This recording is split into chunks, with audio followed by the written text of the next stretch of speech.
I'm Donnie Piercy, host of the Partial Credit Podcast, a part of the Education Podcast Network, just like the show you're listening to now. Shows on the network are individually owned and opinions expressed may not reflect others. Find other interesting education podcasts at edupodcastnetwork.com. Hey, welcome back. Steve here, and today I'm talking with Tyler Harms, who has been a special educator for over a decade and has taught in the elementary and secondary school settings. And now he has written a book called Teaching for God's Glory, Daily Wisdom and Inspiration for New Teachers. Lots to learn today. Thanks for listening. Don't forget to share and subscribe. Enjoy.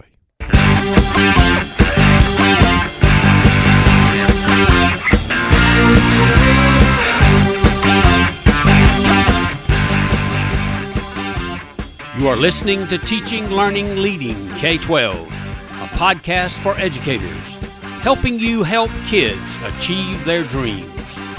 And now here's Steve with this week's show. Tyler Harms has been a special educator for over a decade. He's taught in the elementary and secondary school settings. Tyler is a dedicated advocate for students and their families. He completed his bachelor's degree at Calvin College, located in Grand Rapids, Michigan. He holds master's degrees in both special education and mathematics. Tyler often speaks to undergraduate students about the transition from student teaching to running their own classroom. Tyler, thanks for joining me today, and say hi to everyone. Hi, how is everybody today? Well, we're so glad that you're here, and we're going to get into your book in just a little bit. But before we do that, let's start by talking about this. What do you like best about working with kids? I think it's the chance and the opportunity every day to kind of have such an impact on students. Whether I taught middle school or elementary, just the way I can be a role model each and every day to students, and kind of you have an opportunity to transform lives every day you walk in the classroom, which is just an awesome responsibility and just a lot of fun. That's cool. And one of the things that I so miss about teaching kids is it never a dull moment. You just never know where it's going or coming from sometimes, and that's what's really fun. And I'm a former history teacher who taught high school history, and good stuff. So well, thanks for sharing that. So you've been teaching for over 10 years now. If you could go back and give yourself a piece of advice in your first year of teaching, what would you tell yourself? I think if I was going to go back in time to that first year, I think it would be to kind of slow down and enjoy it a little bit more, because you never get that first year back. And so just to enjoy my students, I always remember my first year students, no matter how many students I've had. I always remember that first class of students that I've had, and just to take more time with that first year students and just enjoy the ride a little bit more than it's hard when your nose is to the grindstone trying to figure out everything, but I think slowing down for sure. Very cool. I love that advice. So do you have anything in particular that you remember about that first year? Yeah, they were all 8th graders, and I had just graduated from college, so I was only 6, 8 years older than them, maybe. And so that's just, being that close to your students, in age is interesting. But you connect really well with them. So we found it very easy to relate to each other, and building those relationships. I learned a lot about the right way to do that. I had a great mentor to kind of work with me on that, and that once you build those relationships, those students will go to the moon for you and back. So that's awesome, and you're right.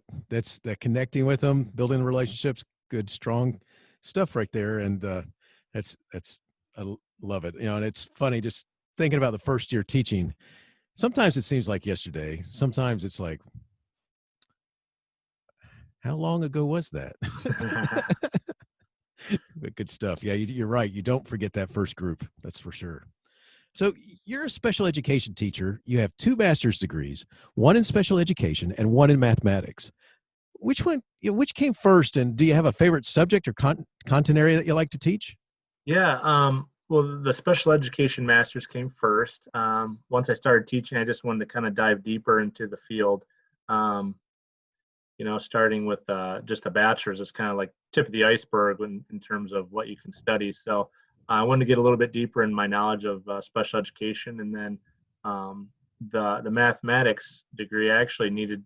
I currently wasn't highly qualified to teach math, and I had some students that really needed some support, and they would have had to been in the gen ed classroom, and they were multiple levels below, and so they needed some extra support. And so the only way I could do that was to become highly qualified. And so I thought, I'm just going to go for it. And so I went and tacked on another master's degree and became highly qualified in math, and I enjoy that subject area, so it wasn't too much of a stretch for me, and really was able to give the students the support that they needed. Very cool. Very cool. So let's use this as a jumping part to get into your book now. And your book is called Teaching for God's Glory: Daily Wisdom and Inspiration for New Teachers. Who's the ideal audience for your book?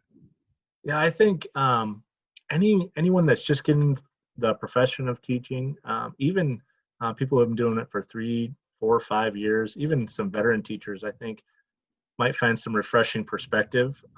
When I was working on the book and kind of researching and talking to other teachers, I talked to about, I don't know, there's about 500 years of experience kind of tallied into this book. And, I think anyone can find some nuggets of advice in here, because there's different perspectives and people from all over the country that have kind of contributed to this work, and found a lot of common themes that I think can help a lot of people. Very cool. So Teaching for God's Glory explains how a teacher can prepare for a great start to the year and provides daily tips, advice, and reflection on issues that new and veteran teachers might encounter, like you just said. Is there a reason that you chose this format and these types of topics? Yeah. At the top of each page, there's like an encouraging, either a Bible verse or a quote from either a teacher that I know personally, or another famous quote that I found was encouraging. When I pictured writing the book and reading it, as a teacher, I thought, well, I could keep it in my desk, pull it out every morning, and then, you start with something positive to kind of get your day going. And then, finding that practical advice. It's not, a super long read each day, about 3-4 minutes, so teachers have something to quickly digest before their busy day starts. And then it's kind of grouped by quarters of the year. So there's the beginning of the year, and then the first, second, third, and fourth quarters of the year. So if a teacher gets this resource in the middle of the year, they can open up to the day that they're on, like day 125 of the school year. They can open up to that day and find some practical advice right where they're at in the year, and even kind of looking towards the future. So in October, you might find some advice for parent-teacher conferences that might be coming up soon, how to start preparing for those. Nice. It's cool because, as a new teacher, I think one of the things that happens quite a bit is that, and it's not that anybody means to have this happen, but everybody gets caught up in their world in the building, and they're doing their thing. And then, so you can kind of be forgotten. Yeah. And, exactly. and so having some advice makes it a good place, nice thing to be able to go to, is where I'm going with that. And, in your book, you give advice for starting the year off right for a new teacher. And so let's go there for right now. Why do you think it's important for a new teacher to have someone sharing ideas with them? Yeah, I think, collaboration, I think, and I've always felt this way, is way better than isolation. Working in groups or teams, or even just one other mentor teacher, you just have so many more ideas. You can figure out best practices a lot sooner than if you're trying it all on your own. I was really fortunate in my first year teaching. I got to share a room with another special educator, and she was a fantastic mentor for me, and kind of taught me the ropes. And I was lucky to be in that same room, and most people don't have that opportunity. But I would suggest for new teachers or even veteran teachers to go find those folks that are doing things really well, and try and emulate that, because they're having a real positive effect on not just the students, but their community as well. Yeah, and I love that, because it's, one of the things that happens is that, you're going to run into, I don't care how much you think you got this, you're going to run into those challenges, and you're going to run into those moments when you're like, what do I do here? Or can I get some help? And just being able to have someone who's, can maybe see you through those moments or help give you some thoughts about it, I think is is so important. And can you kind of speak a little bit to the thought about not only is it a good thing to have someone sharing ideas, but kind of someone who's sharing has the right ideas in mind here, the right person talking to you? Yeah, I think they can either speak kind of truth and being helpful advice, or they can almost kind of bring you down. It depends on who you're looking, or who has you there. So I think in terms of having the right people in your corner, I think you need to have lots of people in your corner. For me, I have a school psychologist who's just fantastic, and she's been there for a long time. And I also have speech pathologists and gen ed teachers. So I think when you're looking to find a support system, you want to find folks that not are only at your grade level or your department, but folks that can have objective opinions from different areas of your building. Even other people in the district that you can bounce ideas off of, because best practices just aren't in your building. They're all over. So go out and find them. I love that. And it's, first of all, the energy you normally have as a brand new teacher or in your early years is just amazing anyway. And then being able to hook up with somebody who might have that experience, whether it's 50 years or whether it's 5, that they can share, and you can pick through and kind of have some ideas about, what should I do here? And that type of stuff is so powerful. Not only that, the new teacher has a lot to offer. Veteran teachers too. They have that energy like you talked about, and also new skills that they just learned, right out of college. So it brings really new life to those veteran teachers, because they just feel re-energized. And I love that, because that's so much on the money, and it just making those connections, being able to work together. Some of the best teaching I ever got to do was in a school where we were in a high school, but they brought up some middle school concepts. And so we were teamed and got to do the collaboration with other teachers. And that was so cool, because otherwise in the traditional high school as a history teacher, you're normally on your own. Right. Exactly. Collaboration was awesome. So, yeah. So one of the things that I want to get into here is it's possible that a new teacher or a teacher is going to feel overwhelmed. What advice would you give a teacher who's feeling this way? I mean, how do they overcome this feeling? Yeah, I think it's inevitable, you're going to feel overwhelmed in that first, 1, 2, even 3 years of teaching. And so learning kind of how to cope with that stress and kind of find the right support system. And one of my latest blog posts was kind of how to reclaim your nights and weekends. And in that post, I try and talk about setting priorities for yourself professionally and personally. And part of it's knowing your limits, what you can kind of handle.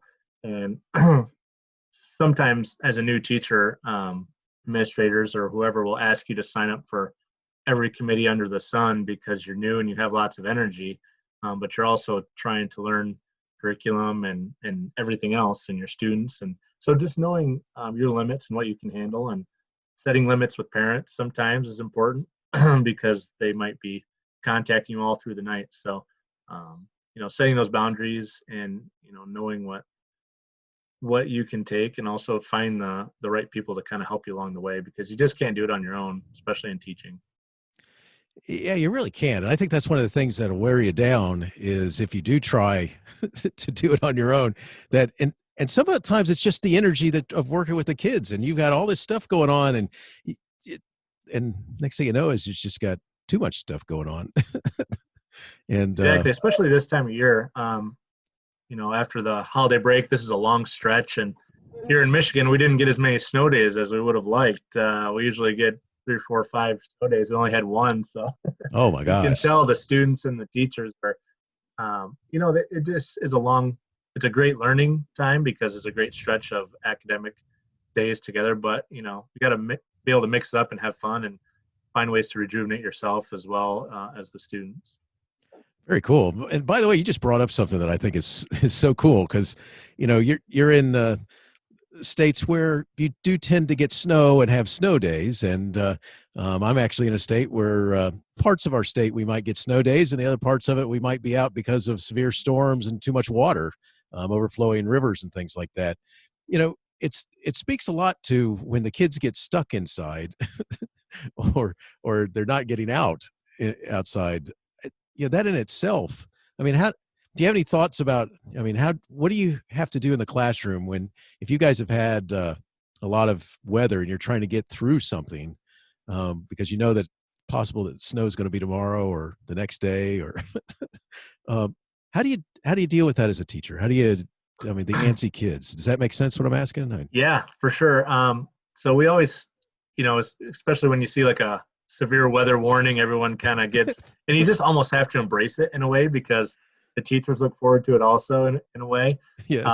But, taking those small breaks, you just got to take the academics bit by bit and in chunks, and take a lot of frequent breaks. And especially when there's times when you can't get outside for, indoor recess or something, have, different ways that kids can get their energy out, because they need it.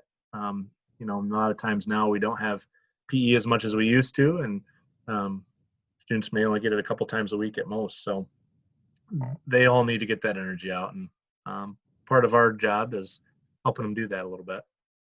That's very cool, because that is one of those things. You got to figure out how to create some sort of lesson that's going to let them explore that energy or expel that energy is what I really meant. And that's I can only imagine though what it's like, because like you said, and if listeners were paying attention there, you made that comment that even the adults are a little excited about that snow coming too. Oh yeah.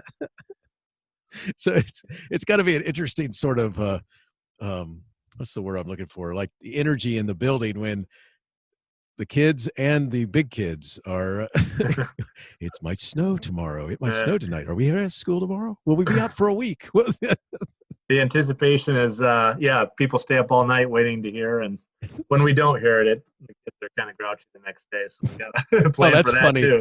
That's funny in and of itself. Wow, Yeah. I wanted snow. Exactly. Nice.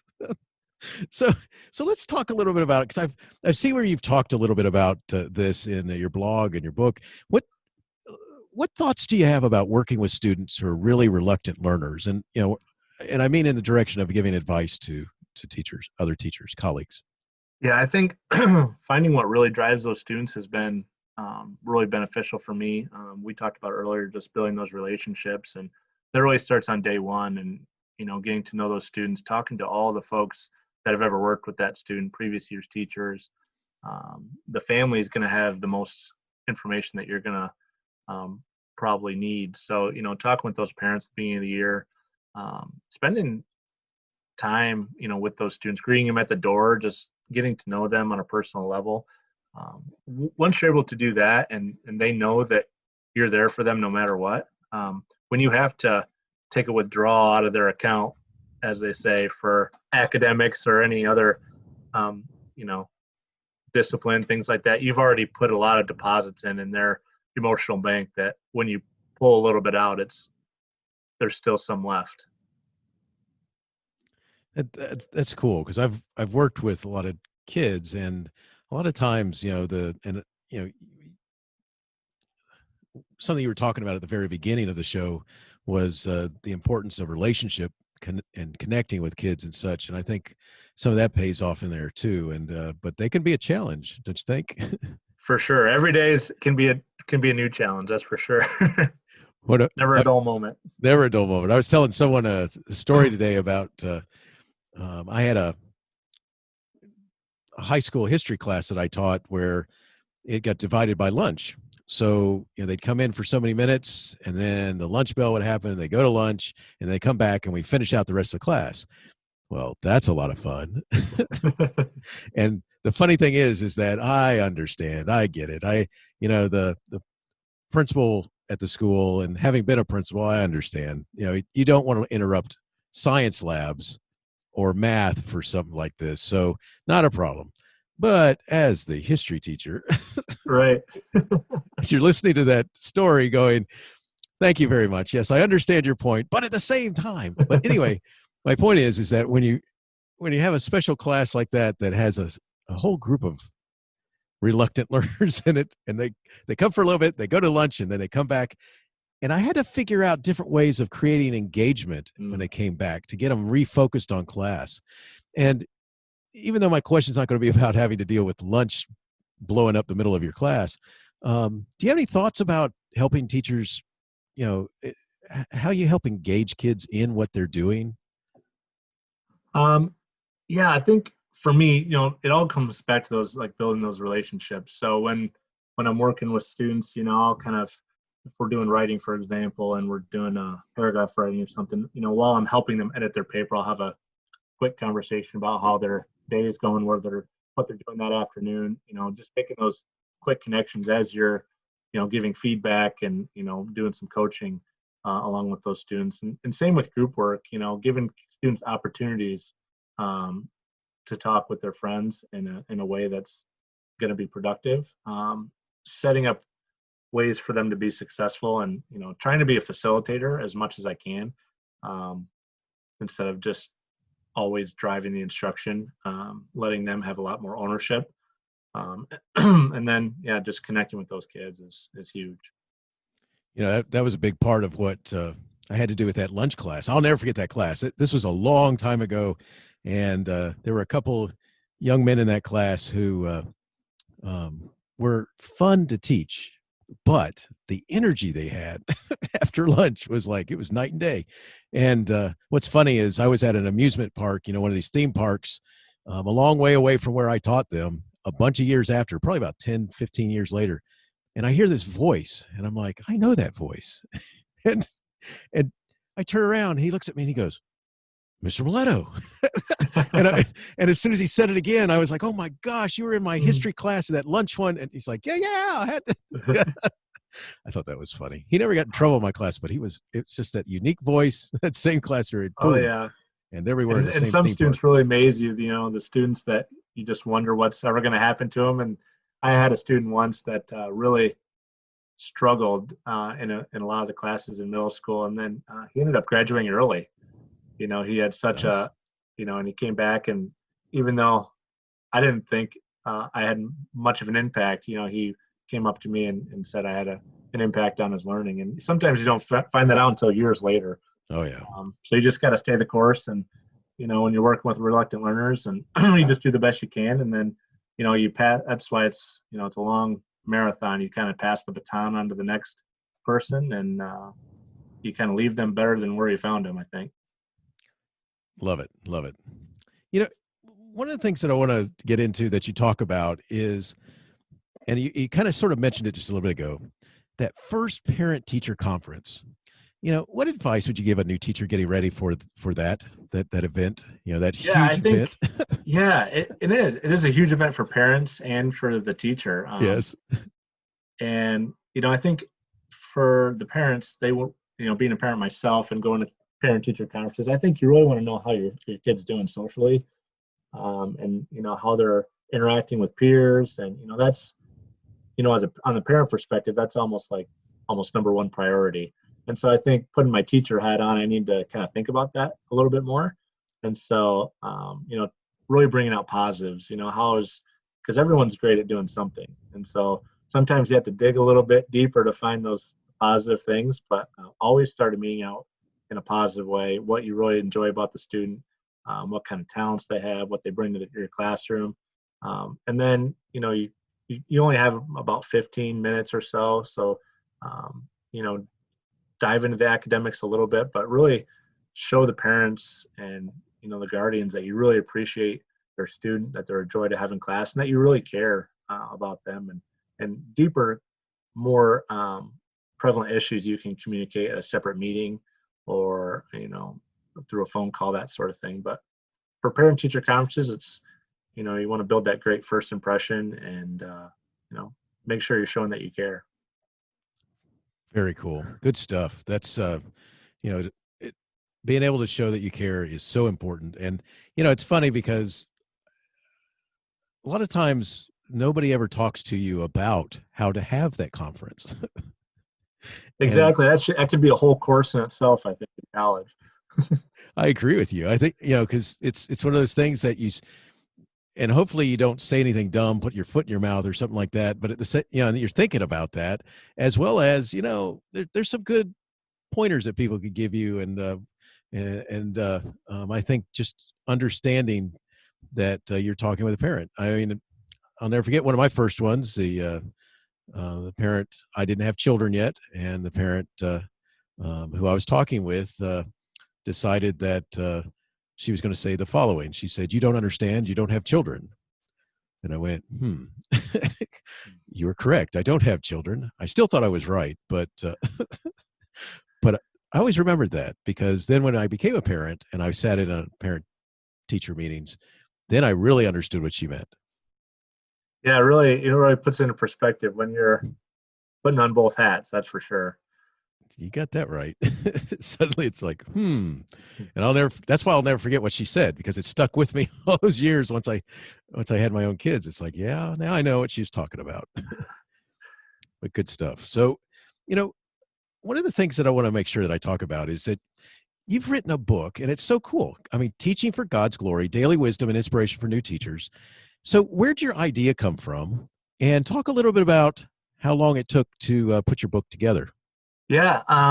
So I remember it pretty vividly. It took about 3 years to do the project, but I remember just in the middle of the night, because I had talked to one of the student teachers or something the day before at our building. And then that night, I just kind of woke up in the middle of the night thinking, man, I got to do something about this, or I could do something about this. And so I kind of came downstairs in the middle of the night and just got some sticky notes out and started thinking about, man, if I was going to start teaching, what are some things that I wish I would have known that I know now?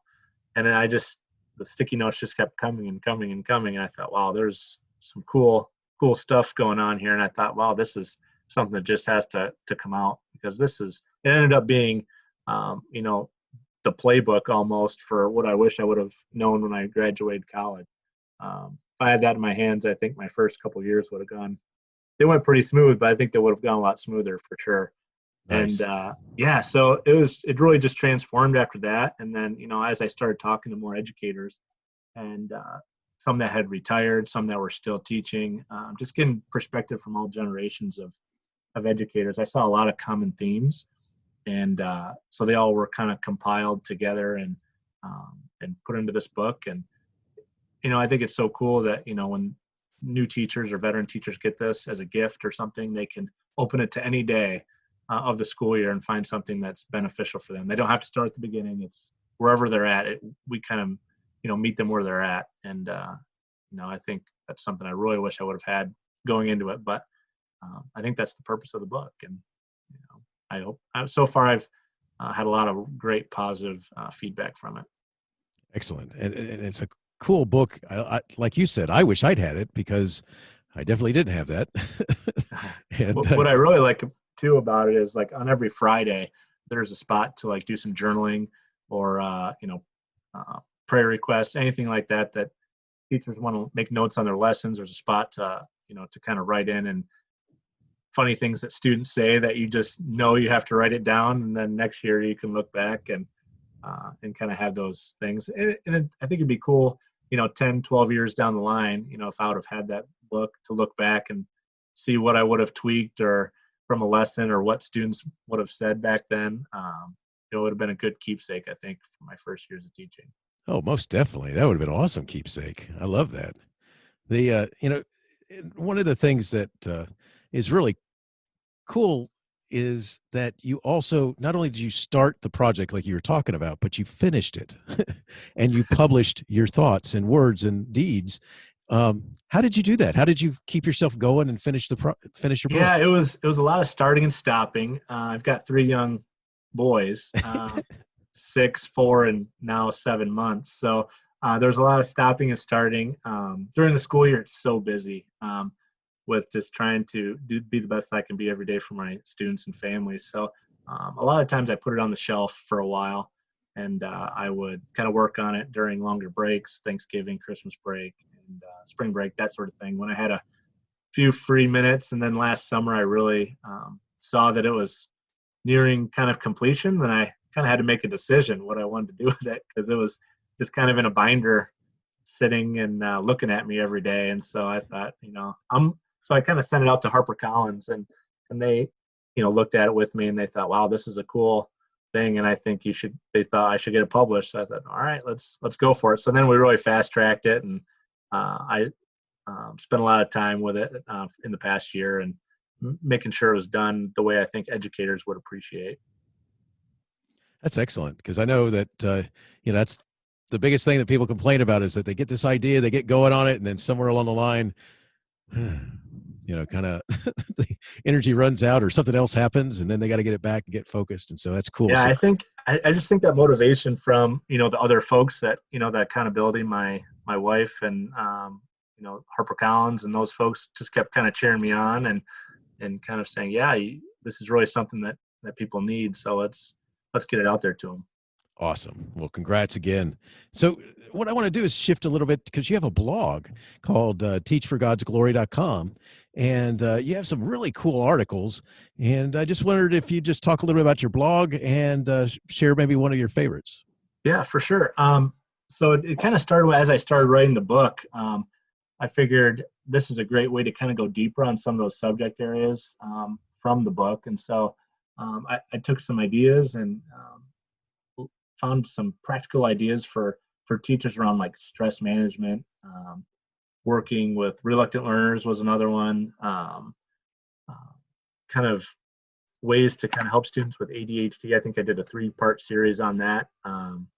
And it really just stemmed from, I wanted to be a one-stop shop for new teachers, so they could find practical advice, resources that were right there that they could go to and print off or watch a quick video, get some great professional development that's free, and just be really respectful of a teacher's time, and know what's important, and have it all right there, because I don't want to read a lot of information either, especially teaching. I want to digest it and get on with my day. And so I wanted to make sure it's concise and digestible for educators.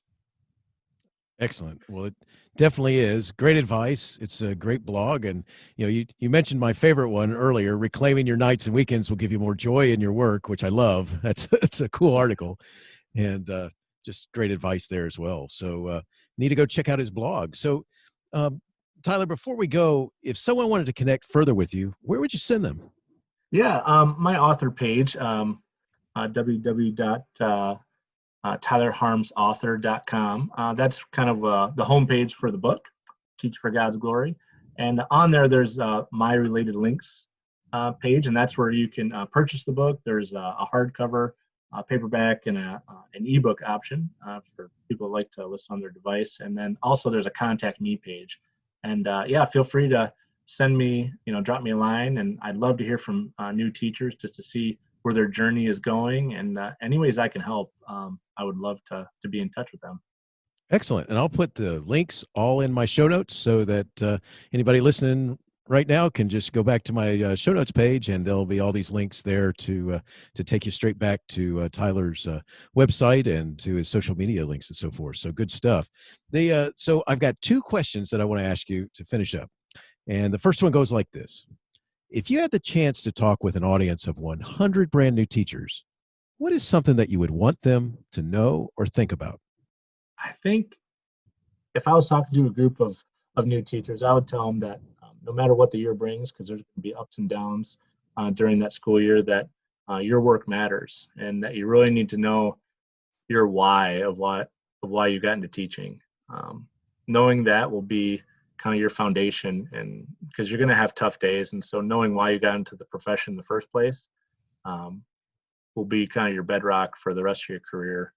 Because we all didn't get in it for the money, and there's certainly other occupations that would have done that, but we're doing it for kids and for families, and trying to build the next leaders. So awesome. I love the advice. Good stuff. So last question: do you have a teacher in your past who made a difference in your life? If so, who was it, and what would you say if given the chance to say thank you? Yeah, I would talk to Miss Wieland, or she was Miss Nugent back when I had her, but she just was recently married a little bit ago. But she's from my hometown, and we still connect every now and again. But she was just fantastic. She was my one of my middle school teachers, and she just really was a great role model for kind of how I ran my middle school classroom. She had real open door policy. Students would come in, and we would get our homework done. We'd be able to kind of relax and connect with each other, and then also talk with her if anybody had any issues. So I really just appreciate her willingness to give us time in her room, and a lot of it was probably her free time, and thinking about it now, it was probably her planning period and her after school and her lunchtime, and she sacrificed a lot, but man, the relationships she must have built over the years is phenomenal. So definitely wanted to say thank you to her. She was a big inspiration for me. Awesome. Thank you so much. Well, Tyler, it's been great talking with you today. I can't thank you enough for joining me. I love the book, Teaching for God's Glory, Daily Wisdom and Inspiration for New Teachers. Your focus on supporting teachers is just incredible. Keep up the great work. Wishing you the best in all that you do. Take care. Thanks, Steve. I appreciate it. Teaching Learning Leading K12 is excited to be a member of Voice Ed Radio. Voice Ed Radio, your voice is right here. Teaching Learning Leading K12 is a proud member of the Education Podcast Network. Podcasts for educators, podcasts by educators.